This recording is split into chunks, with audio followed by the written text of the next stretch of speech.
Welcome, welcome, welcome. It's a pleasure to be here with you. It's actually a privilege for me to be in your presence, to have the opportunity to share with you insights, lessons, and inspirations of a lifetime. And that's a lifetime of 81 years where I've walked upon this earth. And I've been in practice as a licensed clinical psychologist since 1974, to practice in California. And I've been in the field for over 50 years now. I didn't really know what I was doing until I was 70, and hopefully I didn't do too much damage before that.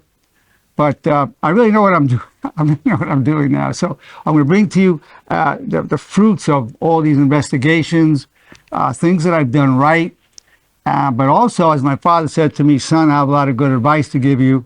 Not because I've been so smart, it's just I've been so stupid. So my own stupidity, the lessons I've learned, has been enormous. And then a lot of it comes from the inspirations of the spirit I bring you. A lot of times I'm surprised what ends up being said, because it's not, I mean, I have a little outline on my, over here on a little desktop, but most of it just comes to me as I'm speaking to you. And it's my intention to have an impact on you that will uplift you for the rest of your lives, and for you to be able to pass this to other people. That's my intention.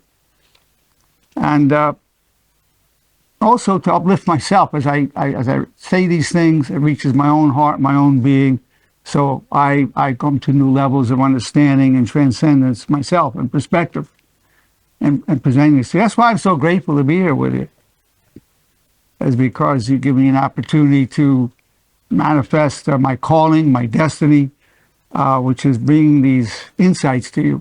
Everything I talk about is based on psychology, religion, and personal experience. So it's put together in a very unique way. The title of today's presentation is, This is an Emergency. This is an emergency. Arise. We are surrounded by tragedy, death, and corruption. Arise. Arise now. Now I have to, and that's all real, what I was saying. I mean that. And we're going to go into what the details of that, and a way to deal with it in a good way. But let me first say that whatever corruption exists within the human psyche, within our institutions, within our societies, we have in this earth so many well-intentioned people every moment showing kindnesses to each other, people struggling to be honorable in terms of sacrificing for their families, for their friends, and doing what they can for humanity. And so many wonderful episodes, trillions of episodes every day of people doing wonderful things. Whether you're talking about educators, physicians, politicians, religious clergy, all really having a wonderful intention. That's really there. So when I talk about the tragedy, deaths, and corruption, in no way do I want to diminish the beauty and the wonder and the amazing things that go on a day-to-day basis. But there's a reason I want to focus for a while on something that looks pretty negative. It is negative. But the negativity I'm going to talk about is not meant as a complaint or an indictment against humanity. Not at all. It's meant as a challenge for, say, this is going on. We can't really live in a bubble and deny it's happening. Let's step up and do what we can. And a grassroots movement. I mean, we have a lot of things from the top down, from legislation, from religious organizations. Very helpful. I mean, it keeps order in the world. In fact, we can walk down the street in relative safety, at least here in America, and in most of the world, you can walk down and you're not going to get eaten by a lion or shot by somebody. That's an amazing thing. That's a great thing. But these are dangerous times. We have the capacity to do amazing good. We also have the capacity to destroy ourselves more than ever. So we have a tremendous responsibility. So now let's look at the tragedies of what's happened. And it has to do with a lot of good intentions where corruption crept in. It kept repping. Now let's look first of all at what's happening in corporate America, and this is spreading throughout the world. Capitalism has been responsible for enormous progress in the world. We had the Industrial Revolution. We have now an information revolution. I mean, it's amazing what's happening. A lot of good we can find out now what's happening anywhere, anytime in the world. And it's helped us realize the common humanity that we have. So capitalism is an amazing catalyst for progress. No question about it. But capitalism will be greatly enhanced if it was capitalism with honor, because capitalism without honor is very destructive. You look, for instance, what happens in the workplace. The common mode of functioning, the tremendous tragedy of what's happening in corporate America and in the industrial complex. There's an abuse of power by managers, very common. People are losing their family lives, sacrificing that in the workplace, trying to make a livelihood, trying to have those health insurance and all the other perks of that the corporate world offers. So the family life has suffered from that. And then people come home beaten down, exhausted, come home day after day, month after month, year after year, decade after decade. And people are going through tremendous depression, anxiety, panic attacks, suicidal ideation, quality of life being tremendously diminished.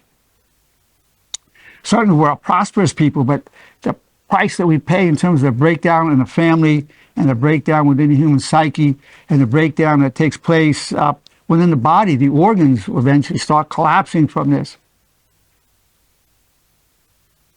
So we need to be able to bring honor within to capitalism, because without it, this is what happens. So that's been, and the abuse of power that takes place. A manager can keep, how many people just feel unjustly criticized, unjustly micromanaged? You have people who are very experienced, been in a position 30 years, a new manager comes in and micromanaging them like they don't know what they're doing. So many of our people in the workplace feel humiliated and typically feel overworked and underpaid. So the people feel belittled, humiliated, and even being asked to do things against their own moral judgments, maybe promoting a product that the client doesn't need, but there's kind of a lot of pressure to promote that. And people who have a strong sense of right and wrong. I see a lot of moral conflict in so many people. So we have there a tragedy, because we're a land of opportunity, no doubt about that. Amazing opportunity, wonderful. And we could speak our minds, we have so many blessings.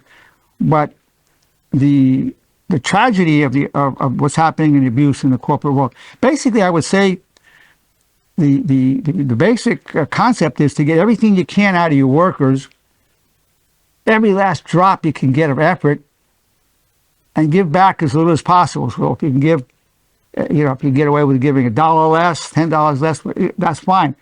If you have somebody that's been with you for 30 years and they're at top pay and you can push them out and get somebody for half the amount, there's no loyalty. And the thing is, hey, it's just business, nothing personal. We're going to push you out, get somebody half what it is for you. And we see that. Because when the bottom line is only money, not dignity and honor, which should be part of the equation, that's what happens. Why should I pay you $150,000 when I get some guy coming in with an MBA and I can pay him $80,000? I mean, it's the bottom line. It's not the fact that you devoted your life to me, to the well-being here. What matters is you're an overhead. So people see there's no loyalty, so there's been a breakdown of loyalty. People feel very, when people start seeing that, they feel very betrayed. Say, I gave him my life. Look what he did. So you're being betrayed there. Now, you look at what's going on in the medical profession. God bless our doctors and nurses. Oh my God, beautiful. And the allopathic medicines and the hospitals, everything that we have. But we're not a healthy nation. I'm talking about America. We're not a healthy people. Obesity is a high rate. Diabetes is rampant. COVID came in and just wiped out millions of people throughout the planet. Allopathic medicine is wonderful. You're getting angio, you're getting a heart attack, and they put a stent in, an angioplasty. Hey, a lot of us are kept alive by that, including me. So nothing but gratitude. But there's a whole lot of literature from reputable labs of natural substances, natural herbs, well-studied, well-documented, that could save lives and enhance health. And the medical profession has been corrupted. So what we're talking about is good intentions, wonderful human beings, corrupted typically by money or power. So yeah, making big pharmacy, making a fortune from the products, as they should. There's a tremendous amount of money to get through the FDA. It takes millions of dollars to do it, as they should. But then in medical schools, hardly talk to people about the exercise as medicine, nutrition as medicine, and what I'm advocating is thoughts as medicine. Not happening. So the medical profession, which is wonderful, and I'm a big advocate of the medical system we have here, discounting Ayurvedic medicine from India, which has been around for thousands of years, Qigong and the medicine of China, just discounting it. All the natural products that we know, there were well studies and double-blind studies being ignored, absolutely ignored. That's malpractice. So there's the good, a lot of good, and the corruption, the betrayal, the death. So many deaths could be avoided. Almost everybody I know who died, if they weren't hit by a car, didn't need to die. Almost everybody I know who died, who wasn't hit by a car or shot by a drive-by, this type of thing, didn't have to die. They just did it to themselves. Heck, I had a heart attack when I was 61. I did it to myself. I was just getting big and strong, a world champion powerlifter. Just ate a lot of bad things. I almost killed myself. I went through a very severe heart attack. Common story. So the idea is, if the tobacco company, which is, we know what tobacco does, making money in a very dishonorable way. So it's capitalism without honor. We export to other countries. People are smoking. It's not a guess. It's the science is hardcore. Cancers, every kind of death you know of, tobacco and smoking cigarettes plays a role. Or people eating terrible foods, Twinkies. Well, it's a free choice. We don't want. Certainly, we have our choices, and the people are choosing to kill themselves, destroy themselves. That's a tragedy. People are destroying themselves by what they're eating, the sedentary lifestyles, the kind of thoughts that people allow them to go on. So the greatest betrayal is you betraying yourself. We're betraying our own self. Forget what the institutions are doing to us, the politicians, the doctors, whatever. We're killing ourselves. Some of that had to do with lack of knowledge, but that's not the main. The main destructive force is ourselves, even with knowledge. Everybody knows what smoking is. Everybody knows what's going to happen if you keep eating a lot of sugar. I mean, it's everybody knows it. I remember this guy told me he had diabetes. We were eating outside at this restaurant, and he says his blood sugar would go up to 300. He's there with his kids, and then I see him get these pancakes, and he's pouring this syrup on it. And I said, hey, bro, I don't mean to interfere with in your life. I said, but you just tell me you have diabetes? He said, yeah. He says, but I can't resist it. So he had it. Afterwards, one of his son came over and hugged me and said, thanks for trying to help my dad. So this is the story where he was on a path to an early death. My father-in-law, and he rests in peace, wonderful man, everything I heard of, didn't have the pleasure of meeting him in person. Doctor told him if he didn't stop smoking, you'll be dead in 6 months. So he was dead in 6 months to the day. My father, who was a wonderful, incredible, compassionate, loyal, beautiful human being, said, Dad, you're eating so much, you're getting so big. And when I said, son, I guess it's an unconscious death wish. 1 year later, he was dead. Did it to himself. I did that heart attack to myself also. Thank God I survived it. So the biggest betrayal is betraying ourselves, knowing what gives us life, knowing what gives us death, and choosing death over life. If somebody said, you go up to anybody and say, do you want to live or die? They'll say, oh, I want to live, of course. Do you want to die? No, I don't want to die now. I want to live a long, healthy life. But don't pay attention to what they tell you. Only look at the behaviors. Guy keeps smoking and keeps eating these sugary foods he knows can raise the blood sugar, whatever. He doesn't want to live a long life. He might say he does, but look at the behavior. So the big betrayal, it's an emergency we have there. Then you look at our political structures. These people, most people get into politics really want to do good. They want to help the nation. Heck, they want to help the world. But you can't get elected unless you have a lot of campaign financing. You have indebtedness. You have to pay back. You have to do something for where that money's coming from. And gets corrupted. So people are elected to serve us to begin with, but then their real job is to stay in power. So it gets corrupted. So they try to do good, but at the same time stay in power. Now, if you look at our country with a two-party system, Republicans and Democrats, it's become a politics of hatred. I mean, there's really, hatred going on, and it's very divisive. Then you look at religions, each one being beautiful, but each will say, well, that's the wrong one. That's evil religion. We're the good religion. That's the evil religion. And there's no talking anybody out of this stuff. It's just, that's what it is. We're good. We're the good religion from God, and they're from the devil. I mean, whoever, it's bizarre. So you've got one party that says the other's evil, so you got this divisiveness there. You've got over religion. It doesn't have to be that way. If you bring honor into it, there's a way to be able to say, I respect your position, I don't agree with it, but I respect it, and I'm going to have to do what I have to do to oppose you. But I understand you want to do good. And the parties each want to do good, Republicans and Democrats. They each have good intention, but you can see where there's some faults in the thinking, or the faulty assumptions that one has over the other.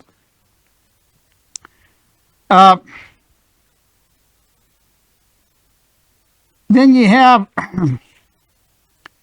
basically if you look at what's happening in the whole political scene in national relations. We have this is year 2022.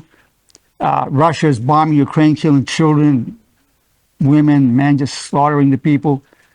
Ethiopia, you have a war, an internal war going on. People don't even know about it. Around Tigray, you have like 500,000 people killed there. And Yemen, you have all kinds of warfare going on, being killed. I mean, it's just going on. Mass slaughters. Then you have starvation going on. People literally dying of hunger in many nations, Africa and elsewhere. You have all these disasters going, and we have enough food. It's not a matter of having enough food on the planet. It's a matter of distribution. I mean, we have the food to feed the world.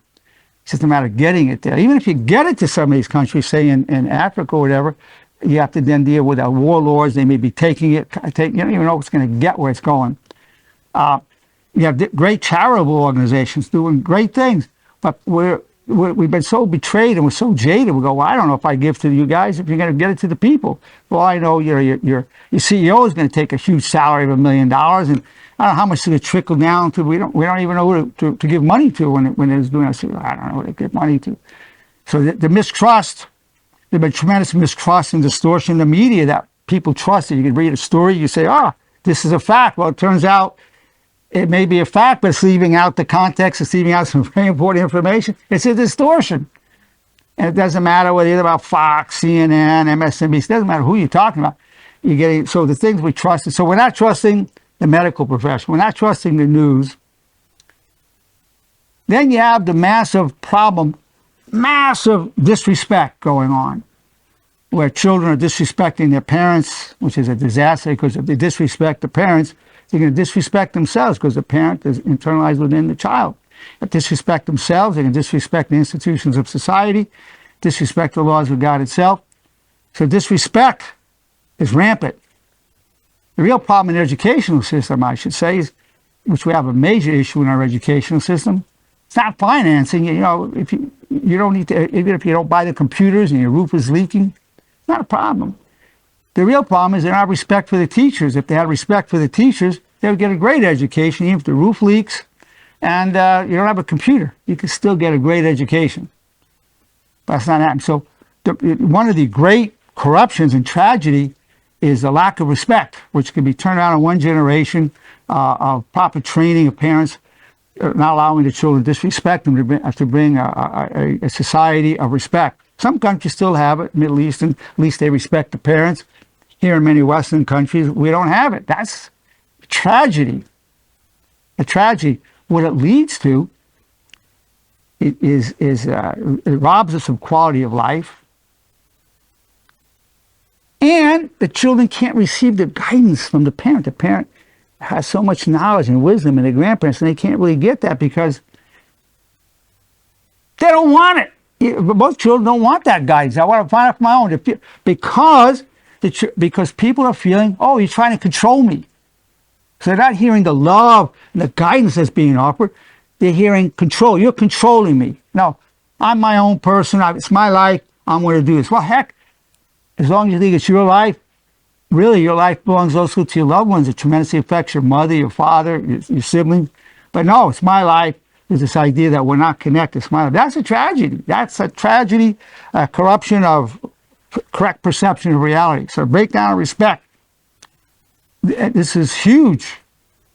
And can't say it's getting better. Then the idea of entitlement that people have. They feel entitled to something. The idea, well, you work, you save, and that whole ethic, delayed gratification. That idea is people, want instant stuff, instant food, instant success, instant money. All these ideas are creating disasters. What it comes down to is lack of honor. Where people are putting pride before honor, money before honor. They're putting sex before honor. They're putting their own anger before honor. As long as they put all of these before their own honor. Most people will sell their honor for money, or to have some extra sexual connection. They'll sell their honor. They just give it up. So what we have is a lack of honor, which is really behind all of this. The elderly, particularly in our country, we call them in the honor movement, the honored elders, rather than being respected, that they're repositories of historical knowledge, that they have so much wisdom. They just pushed by the wayside and put in retirement homes, convalescent homes, just waiting to die with no sense of purpose in life. So we're killing off our elders because we're not coming to them and saying, tell me about what you've learned about money and life and death. We're not doing that, so they just feel useless. I mean, a lot of our elders are just waiting to die. That's all that's happening. What we've done to the elders is tragic. That's one of the biggest tragedies. And you're going to be one of the elders. Yeah, I'm one of them now. I'm 81 years old. I like to think myself as an honored elder. I feel a very strong sense of purpose. That's why I'm doing what I'm doing now. But a lot of people are not. So, and nobody's interested in hearing what they have to say. That's a tremendous tragedy. A tremendous. So, become a youth culture. If you're not young and violent and running around, be able to do this, that, and the other thing, kind of useless. You feel useless. You're not useless, but the world looks at you as useless. Very Western thing now in the Middle East. There's still that respect for the elders.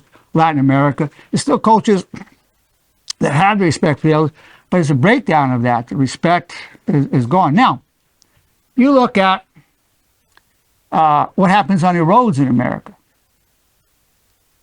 53%, we interviewed 1,500 people about angry driving patterns. Well, it turns out that 53% of Americans show angry behavior towards drivers on the road, flipping them off, obscenities against them, flicking headlights up and down, tailgating them to retaliate, cutting them off to retaliate. The roads are very hostile. Now, I've developed a whole cure for this and the causes of it, but right now it's deadly on the roads. We lose on our roads for about 41,000 deaths a year. 41,000 deaths a year. 2/3 are due to aggressive driving. That's 29,000 deaths a year due to aggressive driving on the road. Angry driving is part of that. Road rage is really felonious angry driving, where people shooting each other, ramming each other, assaulting each other. That's just gets the headlines, but small percentage of deaths. Somebody's beeping the horn at somebody, people turn around, they get distracted, a collision. That's more common to cause the collisions. In California, whenever on the road, it's always, you just see a pile up of cars and ambulances and people just looking. And it's not something we just read about or see on TV. We're going to freeways, it's happening. What's happening on the road, a lack of honor, lack of respect between the people. I mean, we've got a tragedy over there. Then you have the terrible tragedy of people getting guns. It's not a statement pro-gun or against gun. Just saying they get a gun and go into an elementary school and shoot kids. Now, I mean, it's bizarre. It's incomprehensible. So people are, it's not only damaging them, the parents and the poor kids. A lot of parents are very anxious what's happening. I'll take my kid to school. Because my own thought is, be a hero, not a pervert, kill a gangster, not a kid. You just wonder, how come they don't go shoot up gangsters? They go shoot kids up. Well, whatever reason, certainly shooting up gangsters would be an improvement. It's not good, but it's not better than shooting kids. So, I don't know, the trend is to go shoot helpless, powerless people. They're an act of worship, or kids in schools. That's created like a lot of paranoia going on, what's going on in terms of, gee, you don't know how long you're going to be here. Now, another huge tragedy is you have world loneliness. People are lonely, isolated. Oh my God. Just very isolated. People are not speaking of their true reality. People don't even feel they have the permission to be themselves. That's a tragedy. When you feel you have to hide who you are to be around other people, that makes it a pain in the neck to be around. I got to go, hey, George, hey, you see that? Oh, boy, you hear about that guy? You see what happened with the doctor? Oh, man. Well, that's all right. Nothing wrong with it. That's good. But 5 minutes, 10 minutes. We interviewed 1,800 people. We found that 70% of people feel actually agitated or anxious after 10 or 15 minutes of that. So people don't want to continue to do it. They really want deeper conversation. You just don't know how to do it. We talked last week about the positive impact of the honor movement to help with all that. So what a tremendous tragedy is the loneliness. Oh, the isolation. Even the kids, they grow up, there feels no sense of duty or obligation to their parents. There was a time, some cultures, they feel a sense of duty and obligation to take care of the parents, they're there for them, but a lot just go off, leave them, whatever. And so the parents then are just there on their own. They get elderly and may or may not be able to take care of themselves. But the isolation, we're a nation of great opportunity. We've sacrificed family life and connection for the opportunity. It's wonderful. The opportunities are wonderful. But people who travel all over go away from their relatives, their families, and there's tremendous loneliness and isolation. And then the great tragedy is that people don't know how to deal with their vulnerability. It's a matter of education. Rather than being saying, hey, I feel hurt, I'm lonely, I need some attention, I feel jealous, whatever, I feel inferior, they'll go into anger or aloofness and just cause damage in their relationships because they don't know how to deal with the vulnerable side. So the tragedy is not knowing how to deal with vulnerability. There are ways to do it. It's based on a premise you have the right to be who you really are as long as the expression of your true self is done in a respectfully real manner. I've got lots of things in the honor movement about respectfully real communication. Not real, respectfully real. That's tragic. I mean, everybody's vulnerable about something. They feel inadequate, inferior, jealous, left out, neglected. And the only way they know how to do it is to get angry. No way to sit down and talk. Now, you take that to other levels. You have wars. People kill each other over these things. People feel, now, a tremendous issue that we have because with so many humans, there's an indifference. Somebody could be laying on the road or laying on the sidewalk and people just walk by. They've been killed, kids stabbed to death, women raped on the sidewalks or whatever, and people walk by. I mean, there's a lot of documentation of this because people are just going on their lives, don't want to get involved. So the indifference, these are tragedies. These are common everyday situations of tragedies. You have the domestic abuse. We have the drug and alcohol problems are going on. The abuse of it, not just using it, but in moderation, but the abuse of it and the amount of domestic violence that's going on. You have the sex trafficking, people being captured and shipped wherever for money and making sex slaves. I mean, it's bizarre. You know, there was a time when kids could walk freely on the street, and we grew up that way in the 40s. We had a lot of problems in the 40s. That wasn't one of them. And now parents are afraid to let the kid, walk around the block or go to the playground without adult supervision. So the amount of fear that people have, what's going to happen to their kids, not only in school, somebody coming and shooting them, somebody kidnapping them. And that's tragic. I mean, it just creates a whole thing of mistrust. So we have a world of mistrust where people are abusing their power. We have a situation of the tremendous the discrepancies of income. We have a multi-billionaire living in a mansion, and across the street, a guy might be working 2 jobs to support his family. He's hardly making ends meet. We've got inflation right now. Rents are going up. You just wonder how are they going to make payments? Now, I was talking to one of my patients. She was a cashier at a Ralph's, and she said people are so rude. I said, what percentage? She said 90%. 90% of people were rude to her. I've talked to people in call centers. They say that people are cursing at them, yelling at them.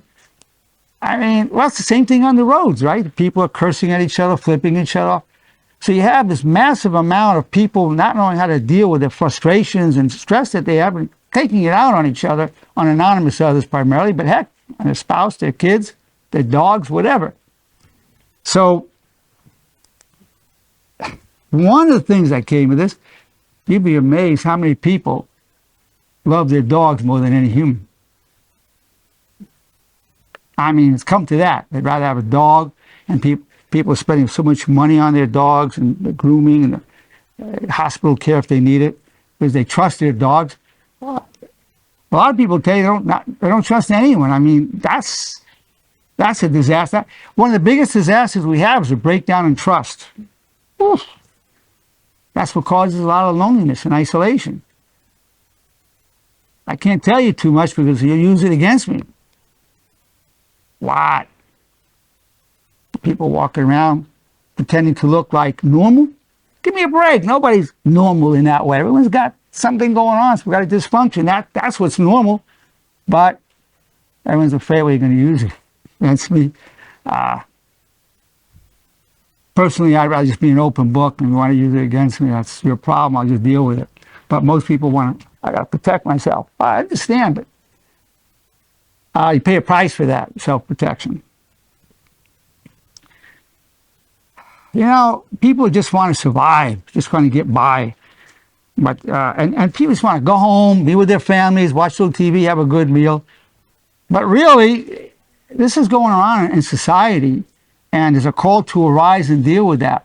Now, our politicians, the political systems it holds a certain stability, a certain value to it. The religious organizations has a certain value to it, especially the founders of the religions really brought tremendous power and light to the world, but typically gets corrupted by the clergy and money and power and whatnot. So the honor movement, it's a grassroots movement where in the honor movement, what typically destroys organizations is money, and power. So within the honor movement, we don't ask for donations. We can't even accept donations. If you want to finance some part of the honor movement, we pay it out of our own. I'll pay it out of my own pocket. If you want to do it, you pay out of your pocket to do what you want for the movement. There's no building structures associated with it. We can meet in each other's homes. We can be in a building like this one that I have that I own, or out in the parks and whatnot. So there's no material goods, and there's no power. I don't have any power over anybody. I can just present the knowledge and the information be used, and Tracy will be carrying on in her leadership. Same thing. She has the power to decide what the intention of my words were, a final authority on that, but she can't tell anybody what to do. So this weakens us because we don't have the access to those funding and power, but also protects us against what's corrupted all the organizations using money and power. So we're growing the honor movement. We have, at this time, about 1,500 people have taken the pledge to be disciples of honor. We have about 100 devotees of honor. People are teaching it to their families. And last week we talked about half of what the impact of the honor movement is. So I'm not going to review that right now. But many areas of life going on, many areas. Touched on a few of them today. So we're dealing with tremendous tragedy, death, and corruption. Arise now. A lot of it we're doing to ourselves. A lot of the betrayals. There's betrayal behind all that. Everything that we trusted in was the news media, the politicians, the physicians, the educators. We're all feeling betrayed by what we find out's going on. A lot of people felt betrayed. I mean, I have a Ph.D. I went through the whole system. A lot of people feel betrayed. They pay a lot of money and they can't make a livelihood. People come out 100,000 in debt, 200,000 in debt, and they have a BA or whatever. They can't get a job. Feel betrayed. I put all this out of this education. What I'm going to do? Of course, you have a BA in engineering and pharmacy is useful, but most degrees you can't make it. You can't make a livelihood with it. And then there's a betrayal in universities because the whole idea is get an education and get a good job. Well, that's fine, but what about getting an education and have a good business for yourself, or be an entrepreneur? What about that? And one of the biggest betrayals of the educational system is the whole idea is you study, having a good memory helps, and then you regurgitate what you know the professor wants. You get an A, you get enough A's, you graduate summa cum laude, whatever.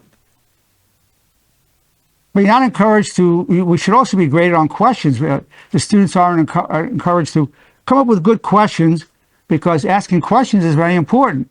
So the betrayal in the educational system is if you have too many, if you're always asking questions, it's looked at as you're ignorant, you're stupid, you got all these questions. It's not really seen as a good thing. What's seen as a good thing is having answers. Well, yeah, answers is great. But until we ask the right questions, that's what generates whole new realms of ideas, is through the questions. That's not there. Simple things. After a course is over, you've told the professor what he needs to know to get your grade.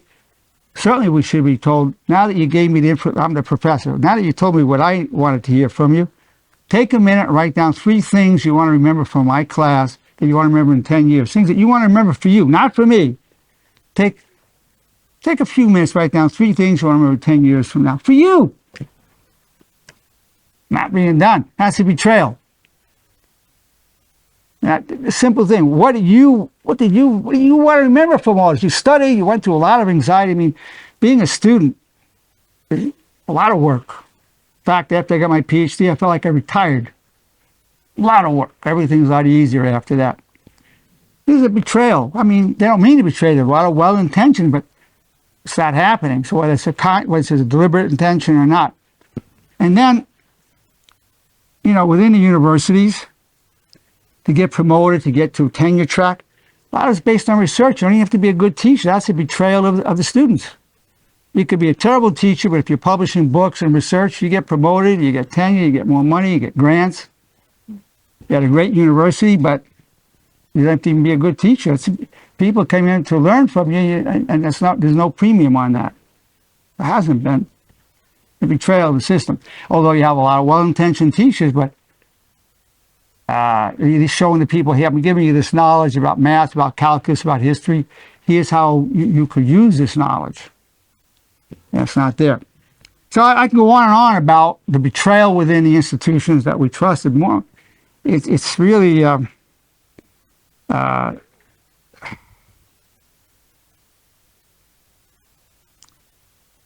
people think that if you get a degree, let's say you get a BA, it's going to open doors. For the most part, it's not. It will keep doors from closing on you. So BA is useful for that, having that paper. Is it worth, the 100,000 you still owe for whatever? You make that decision. I personally worked my way through graduate school. I'm really glad I have a Ph.D. I really am. But because that's who I am. This is a destiny for me. So a job is something you do from 9 to 5 to pay your bills. A career is a job you really enjoy. A calling is a career you do for free if you could afford to, and a destiny is a calling you pay to do if you could afford to do it. Now, for me, it's a destiny. I mean, I would pay to, the great human beings I meet, I'd pay to meet these great people, or do it for free if I could afford to. So that's what you want to be pursuing, is a calling or a destiny. That knowledge, that nomenclature and the way I just presented, it's not out there. It just came to me from the promptings of the Spirit. It's where I get a lot of my knowledge from. I'm not smart enough to come up with a lot of these things, but it comes to me. Well, right now what we're going to do is I'm going to pass around the mic. We're going to get some questions, and let's see. What are your thoughts, Creep? Me? Yeah. Yeah. I loved it. I agree with everything that you're talking about. I think it had a lot to do with the conversation that we had the other day. It did. We've talked a lot. Because I mentioned how, my manager was acting and whatnot, so yeah, I really want to see this honor movement thing take off, and I really believe in it. Yeah, the whole honor movement. Yeah, you'll be. Yeah, you should come to some of the meetings over here. We have a really good group that you'll be seeing in a minute here. Good. Yeah, no, you're a thinker, that's for sure. Yeah, absolutely. Jonathan, what are some of your thoughts? Well, I embrace the honor movement all the last few months, and I do that continuously throughout the day. If I meet an old friend or I see somebody that have some trouble, and I kind of share the honor movement, and I kind of not only recite those sentences, but give an example of what it means. That people understand much better when you give an analogy of a situation. And I do that all the time. I know you do. And, I know you brought it into your own heart first, and then you bring it to others. I mean, all the time you and I have had many discussions about that, Jonathan. Yeah. Thanks to both of you, yeah. Tracy, let me give this to you, and then see what Stacy's thoughts are. And, yeah, that's what Stacy has to say, yeah. What are your thoughts and feelings about this? Yeah, I thought it was such a perfect topic for today. For me, it resonated in so many ways, from the corruption and the rage and just everything going on in the world. I always feel such a strong sorrow when I see things going on, and then I watch them, and then I go down the rabbit hole, and I wish I could do more. And particularly right now, actually this week, I've been heavy in it, and I actually had to take myself out of it today. So I'm so glad that you touched on it today. And it is lack of honor, and it is, and you do feel mistrustful, and I wish I could be perfect in all those categories you mentioned, and I'm not. And I recognize myself in a lot of what you're saying, I have become so mistrustful, and I am so self-protected, and I miss out on a lot because of that, and there is so much abuse of power, and everybody can win, but nobody wants to let everybody win. It's like you said, it's so divided, and it really breaks my heart. I mean, I really spin out on it a lot. Because I do like to help people. So the honor movement for me, and it keeps me aligned too in my day to recognize and to remain in honor and think about everything I'm doing. I mean, I know that sounds weird, but just a lot of things you said, and even like the honored elders, and just, I imagine if they did have someone to come talk to them, even just to download, a decade of their brain, like there is so much wisdom there, and there is no respect for that. And you're right. And I was a bad kid. I'll be honest with you. And I'm a smoker too, by the way. I eat right. I try to do all the things. Yeah. And I swear, I'll be honest. Yeah, okay. Yeah. So it's like everything I do, I'm a contradiction, right? I'm still killing myself, because if you ask me, do you want to live 100 years? On some days, no. Probably right now on more days than not, no. I don't want to do this for 100 years. I don't even, you know what I mean? And that's me being honest. I'm just being honest. I hope I get to a point where I feel like yeah, I want to live and I'm thriving and my life is good and purposeful and I want to live long, right? But when all these things are going on and yeah, you just it's tough because you are just trying to survive and then you think, wow, I don't want to try to survive for 100 years. I can't. I'm not going to do that. You know what? I'm just being honest. Yeah. I'm speaking my truth. Yeah, Okay. you're I know it. And I just want to, because there was one more point I wanted to make, but yeah, the respect thing, the being young and having no, and I remember, you know, kind of running my household because it was, I mean, there was nobody running the household. I was like, okay, someone's got to run the household, you know. But I love what you said, and in this I really need to get on. You said the parent lives within us. Yes. The parent lives within us. So wow, I mean that I really need to go on and look at mom and dad because Things that you liked and didn't like, it's there. yeah. Yeah. So, yeah, I just really appreciated everything today. And And it's, I could see your desire to do more. Just so everybody knows, I mean, Stacy was there and organized the boats to come to Haiti during the hurricanes, and the same in Puerto Rico. Maybe you could tell us a little about that experience. So you've tried to rise up. I have tried to rise up. Not actually Haiti. I did Hurricane Harvey, which was Texas. And then I went basically straight from Hurricane Harvey to Puerto Rico. Okay. Because those two hurricanes happened like back to back. And really, it was just kind of a calling. I guess that's the one you pay for. That's the one you do for free. Yeah. Okay, Destiny what's the is one you pay for? Destiny. That's Destiny. calling It you was do for Destiny. free. Yeah, it was a Destiny. It was Destiny because You I paid for it. 100% self-funded it. Thankfully, I was able to gain the trust of so many wonderful organizations around the country that just by simply going to say, you know, I am me, here I am, this is what I intend to do. I didn't quite have it all figured out. I'd never done it before, but I was able to acquire, you know, tens of thousands of pounds of aid. For Texas, all over California, people donated. I had volunteers and we tailgated to Harvey and distributed, you know, aid throughout all of Texas that was hit. And then from there, I did the same thing. Actually, because of my contacts in Texas, I was able to go back to Texas, meet with those same contacts who helped me acquire over 30,000 pounds of aid and ship it. I was the first ship to get through the port of San Juan because they had red taped it, blocked it up, and you know nobody could get through. And I, because of destiny, you know, I wasn't me. I mean, I don't even know how. Who am I? Yeah. I am nobody, you know. But it worked. And then I was able to set up distribution points and meet just the right people at the right time. And we had a abandoned hospital that we had people clean up and turn it. We had acquired medicine and all sorts of things to be able to distribute to the people, and got, you know, letters and cool things. But that was just from my heart. Now I can't afford to do those things, and I wish I learned from that though. And I need to be able to. Sometimes my heart bleeds so much, you know, and so I had then, you know, figure out now it's time to work. But anyhow, that most people just went off. they really, if their relative, their mother, father, grandfather, something's happening, they really rise up and they're really feeling it. But some are called at a larger level to just see what's going on with humanity.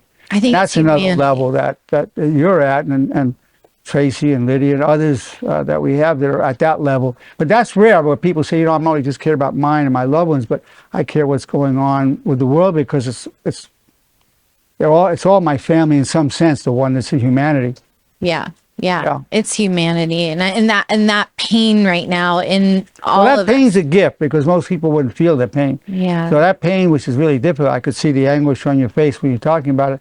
That's a gift, Yeah. because that's what motivates you to do something. Without the pain, most people just want one thing, and this is a tragedy, you just want to be comfortable. So if I'm comfortable and you're starving, whatever, well, I'm comfortable. I'll come home, have my beer, watch the TV, have dinner, you know, be with my kids, whatever. I'm comfortable. You take care of yourself, whatever happens to you. I can't even let myself care. I mean, It's a lot of what's happened. But we're saying in the honor movement that we can all participate in ways, and we've talked about the honor movement. We'll talk about it again next week. We talked about the contributions the honor movement's making now, and that can be done. But it's two parts: bringing honor into ourselves, into our families, and then bringing it into society. But that I really appreciate your authenticity. Thank you. And your sincerity, and I think that anguish you have gets you going, gets you moving. I think it's the only thing that gets me going. Yeah. I think without that, you wouldn't rise up. Again. Yeah, that's why I taught to rise now. Stacy, what are some of your thoughts and feelings? I'm Tracy. I did that twice. I called my goddaughter Stacy. Stacy and Tracy right next to each other. Well, you touched on a lot of different things. So when I think about tragedies and death and corruption, I think about the one of the laws of honor especially for people that don't have honor for each other people and people that don't have honor for themselves. I release you to your destiny and I wish you well. Because yes, you want to arise and you want to win, and you may want others to win, but they may not want you to win. So you can at least release them to their destiny and wish them well, and carry on or bringing up your struggle from. So if you can't add to, at least don't hold people back. Wish them well and release them. Right. Okay. And also the bridge, what's the most honorable thing to think, say, and do when it comes to a tragedy, or when it comes to death, or when it comes to a corruption? What's the most honorable thing to think, say, and do? Because to each his own, and I feel that when it comes to our personal, our own intuition, God reveals himself with clarity, or truth reveals itself with clarity. It doesn't come to you fuzzy or blurry or a thought or a vision. It comes to you in clarity. This is what you should do, or this is how you should arise to regain your strength honorably. There's so many pointers that you brought up. I'm just going to talk on the bridge that you mentioned. So with the honor movement, the standard right now for people is to do what the standard of what to do, or decision making, is what's going to make me happy. So this isn't going to make me happy. In other words, going to Texas, going to Puerto Rico, going wherever to help the people. It's not comfortable. It's not saying to make you happy in the usual sense of the word. So if you use happiness, for most people, being happy is being home, be with your loved ones, be around people that make you feel good. Your familiar situation. For most people, they would think, well, this is happiness, and it is. I mean, it's a wonderful thing. But in the honor movement, happiness is not the gold standard for our making decisions. Honor is really a paradigm shift. We say, what's the most honorable thing to think, say, and do? And there's no such thing as true happiness without honor. You can have fun, entertainment, but it's not true happiness. So honor is the foundation for true happiness. So for us, it's what's the most honorable thing to think, say, and do. As you mentioned, the bridge. That's the gold standard for everything. And that's a really different standard than saying, I want to do what makes me happy. A lot of times people say, somebody's going through a real tough relationship, they don't know what to break up, to stay together. They might even talk to their parent and they say, well, just do what makes you happy, son. Well, that's pretty current. Do what makes you happy. Instead of saying, son, what's the most honorable thing for you to think, say, and do? Might be getting divorced or leaving, but it's not just for you. It's make you feel it's best for the other person as well. But that's the new standard that we're bringing, is honor. Yeah. Lydia, what are your thoughts and reactions? Recently, one of the statements I've been kind of repeating to myself throughout the day and over this past week has been, God, I'm thankful for the trials and tribulations that bring me closer to you. Because I feel like I was telling Tracy earlier that I feel like my whole life has been a transition, basically. Like I always feel like I'm going through a transition. I'm going through another Well, that's transition. life is. That's a good definition. Yeah. And it's like, I guess in a sense, that's a good thing because it tells me that I'm not just being too comfortable in one place. And at the same time, something you touched upon in needing other people, it's like something I notice is it feels like it's harder to find role models in a sense.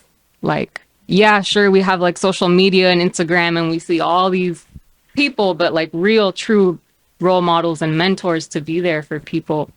I think that's a huge thing, especially how you were saying with the elderly being involved with the youth and actually sharing their wisdom and that being spread down to the youth. So that was something that really I felt deeply. The honored elders, that's what we're calling the honored elders, not senior citizens. We also have a program that we've talked before about people called homeless. We call them the unbounded. It's just adding more dignity to adding more self-esteem. Well, it's been my pleasure, my privilege to present to you. This is an emergency. Arise. We are surrounded by tragedy, death, and corruption. Arise. Arise now.